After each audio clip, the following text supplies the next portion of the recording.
கர்த்தருக்கு ஸ்தோத்திரம். நான் கடந்த 2 வருஷத்துக்கு மேலே கை கால் வலியில் ரொம்ப கஷ்டப்பட்டேன். பிஎட் படிச்சுட்டு முடிக்க போகிற டைமில் எனக்கு இந்த வலி ஆரம்பிச்சுது. எக்ஸாம் டைமில் என்னால் எழுதவே முடியாது. டெய்லி இன்ஜெக்ஷனும் பெயின் கில்லரும் போட்டுட்டு போய் தான் நான் எக்ஸாமே எழுதிட்டு வந்தேன். அதுக்கப்புறமும் எக்ஸாம் முடிஞ்ச பிறகும் ரொம்ப கஷ்டப்பட்டேன். கீழே உட்கார முடியாது, டாய்லெட் போக முடியாது, வெயிட்டானது எதுவும் என் கை வச்சு என்னால் தூக்க முடியாது. எனக்கு ட்ரெஸ்ஸு கூட எங்கள் அம்மா தான் போட்டு விடணும், குளிப்பாட்டி விடணும். அந்தளவுக்கு ரொம்ப கஷ்டப்பட்டுட்டு இருந்தேன். நைட்டில் திரும்பி படுக்கிறதுக்கும் என்னால் முடியாது. எந்திரிச்சு திரும்ப முடியும், படுத்துட்டே என்னால் திரும்பி படுக்க முடியாது, கீழே உட்காரவும் முடியாது. அந்தளவுக்கு கஷ்டப்பட்டுட்டு இருக்கும்போது இந்த கூட்டத்துக்கு வரணும்னு ரொம்ப பிரயாசப்பட்டேன். ஆனால் ஒவ்வொரு தடவையும் ஏதோ ஒரு தடங்கள் இருந்துகிட்டே இருந்தது. கடைசியில் ஜூன் மாதம் வந்தேன். வந்தப்போ எனக்கு ரொம்ப அலக்கழிப்பு இருந்தது. அதை நான் உணர்ந்தேன். தொடர்ந்து இன்ன வரைக்கும் இந்த கூட்டத்துக்கு வந்துக்கிட்டு இருக்கேன். போன மாதத்துக்கு முந்தின மாதம் நான் இந்த கூட்டத்துக்கு வந்து சாட்சி சொன்னப்போ படிப்படியாக மாத்திரையை குறைச்சிருக்கேன். கர்த்தர் எனக்கு இனிமே என் மாத்திரையை எடுக்காதபடிக்கு கிருபை செய்யணும்னு விசுவாசத்தோடு நான் சொல்லிட்டு போனேன். 2 மாதத்துக்கு மேலே ஆச்சு. நான் பெயின் கில்லர் போடவே இல்லை. கீழே உட்காந்து என்னால் எந்திரிக்க முடியுது. என்னால் என்னோட வேலைகளை என்னால் செய்ய முடியுது. குழந்தைங்கள நல்லா பார்த்துக்கிறேன். ரொம்ப கஷ்டப்பட்டதுலேருந்து கர்த்தர் என்னை தூக்கி எடுத்தார். கர்த்தருக்கு கோடான கொடி ஸ்தோத்திரம். பைக் ஓட்டும்போது பேலன்ஸ் பண்ண முடியாது என்னால். என் குழந்தைங்கள நான் தான் கொண்டே ஸ்கூலில் விடுவேன். ஹஸ்பண்ட் ஃபாரினில் இருக்கனால. ஆனாலும் ஒரு பயத்தோடையே நான் போயிட்டு வருவேன். மாமனார் மாமியார் அம்மா எல்லாரும் ஃபோன் பண்ணும்போதெல்லாம் சொல்லுவாங்க பார்த்து போன்னு. அந்த மாதிரி சூழ்நிலையிலேருந்து கர்த்தர் என்னை ஒவ்வொரு தடவையும் காப்பாற்றினார். கூடவே தூதர்கள் அனுப்பி என்னை காத்து வழி நடத்தினார். இப்போ நான் நல்லா பைக் ஓட்டுறேன். என்னால எல்லா வேலைகளும் செய்ய முடியுது. கர்த்தருக்கு கொடான கொடி ஸ்தோத்திரம். 2 ஆண்டு காலம் திரும்பி படுக்க முடியாது, டாய்லெட் போக முடியாது, ஆடைய மாத்த முடியாது. அவங்க தாய் தான் ஆடை மாத்தி விட.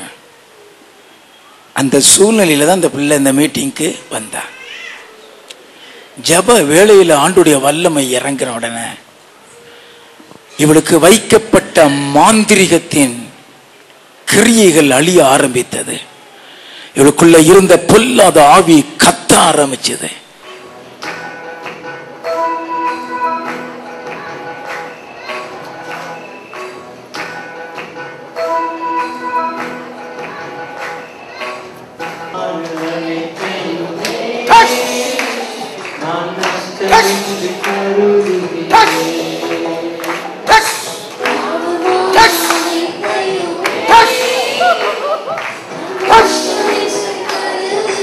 Glory to Jesus.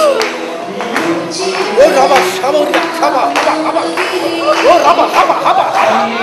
Oh Rabba Haba Haba Haba. Oh Rabba Haba. Glory to Jesus. Touch. Haba Haba Haba Haba Haba. Glory. Glory. Ida Baba.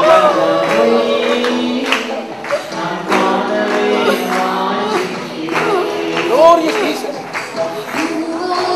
Glorious Jesus. வெளியேறு. இயேசுவை நாமத்திலே கட்டளை கொடுக்கிறேன். ஓ ரபா ரபா ரபா.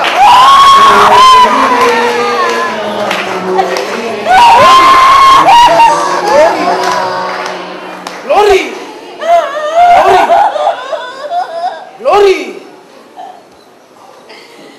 எல்லா தீய ஆவிகள் கால்களை கட்டி இருக்கிற கட்டுகள் அவிழ்க்கப்பட கட்டளை கொடுக்கிறேன். கட்டளை கொடுக்கிறேன். Glory. ஓ ரபா ஹபா ஹபா ரபா ஹபா.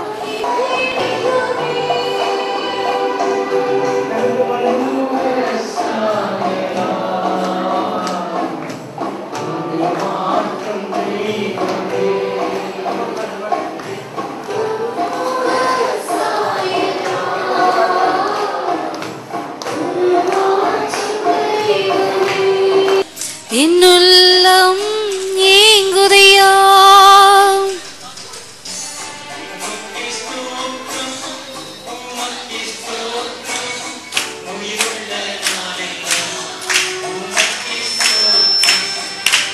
உமக்கு ஸ்தோத்திரம், உமக்கு ஸ்தோத்திரம், உயிருள்ள நாளெல்லாம் உமக்கு ஸ்தோத்திரம்.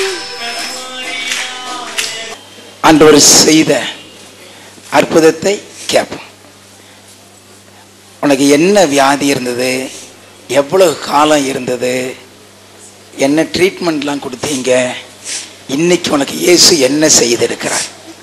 ஸ்தோத்திரம். எனக்கு 1.5 வருஷத்துக்கு மேலே கை காலில் ரொம்ப வலி இருந்தது. ஒவ்வொரு டாக்டராக போய் பார்த்தோம். ஒவ்வொருத்தரும் ஒவ்வொன்றும் சொன்னாங்க. வாத நீர், முடக்குவாதம், ஒவ்வொன்றும் சொன்னாங்க. ஸ்டீராய்டு மாத்திரையாக சாப்பிட்டுட்டு இருந்தேன். கால் வீக்கம் ஆரம்பிச்சிருச்சு. ஹோமியோபதி எடுத்தேன். கீழே உட்கார முடியாது, எந்திரிக்க முடியாது. காலையில் எந்திரிக்கும் போது ரொம்ப வலியாக இருக்கும். பிள்ளைங்களை ஸ்கூலுக்கு அனுப்புறதுக்குள்ள ரொம்ப கஷ்டப்படுது. என்னால் ஒன்றுமே பண்ண முடியாத நிலைமையில இருந்து. ஆனால் இங்கே வந்த பிறகு கர்த்தர் எனக்கு நல்ல சுகம் கொடுத்தா.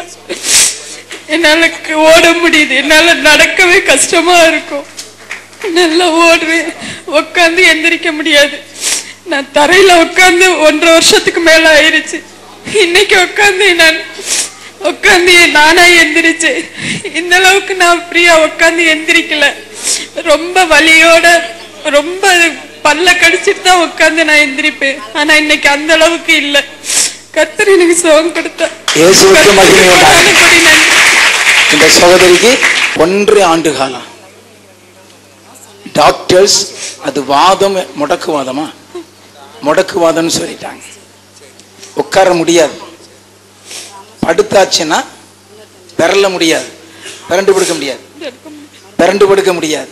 படுத்தா பிறண்டு படுக்க முடியாது, படுத்தா எந்திரிக்க முடியாது, நடக்கவே முடியாது. ஆனா இன்னைக்கு என் ஆண்டவர் என்ன செஞ்சிருக்காரு தெரியுமா? குதி பார்ப்போம். ஆண்டவர் செஞ்சிருக்கிறது பார்ப்போமா? இன்னும் குதி பார்ப்போம். இயேசு கிறிஸ்து குதிக்க வச்சிருக்கிறார். நடக்க முடியாத அவளை, எந்திரிக்க முடியாத அவளை ஆண்டவர் உட்கார்ந்து எந்திரிச்சு இப்ப படுத்து இந்த பக்கம் திரும்பி இந்த பக்கம் திரும்பி பார்த்தா வேகமா ஓடு பார்ப்போம். ஓடு ஓடு ஓடு. ஆண்டவர் இயேசு கிறிஸ்து அற்புதத்தை செய்திருக்கிறார்.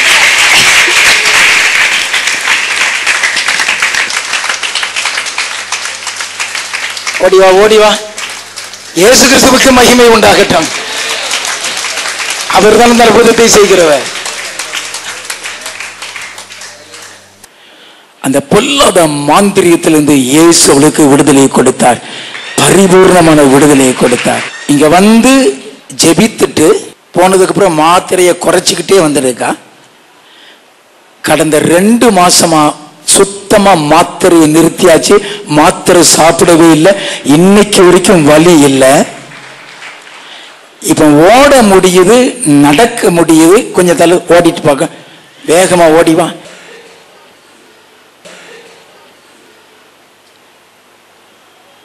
ஓடிவா.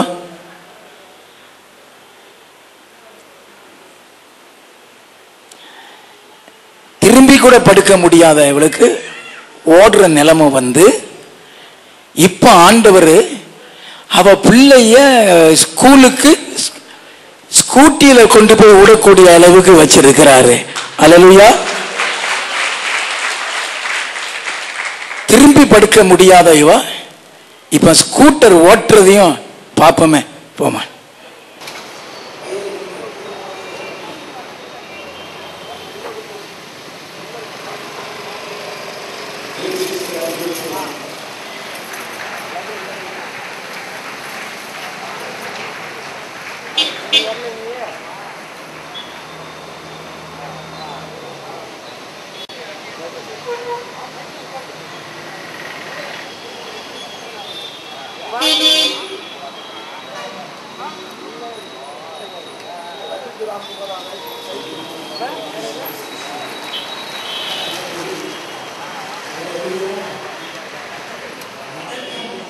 மாத்திரையை நிறுத்த வைத்து பழையபடி ஸ்கூட்டி ஓட்டுற நிலைமைக்கு கொண்டு வந்திருக்கிறார்னா அந்த இயேசுவுக்கு மகிமை உண்டாகட்டும்.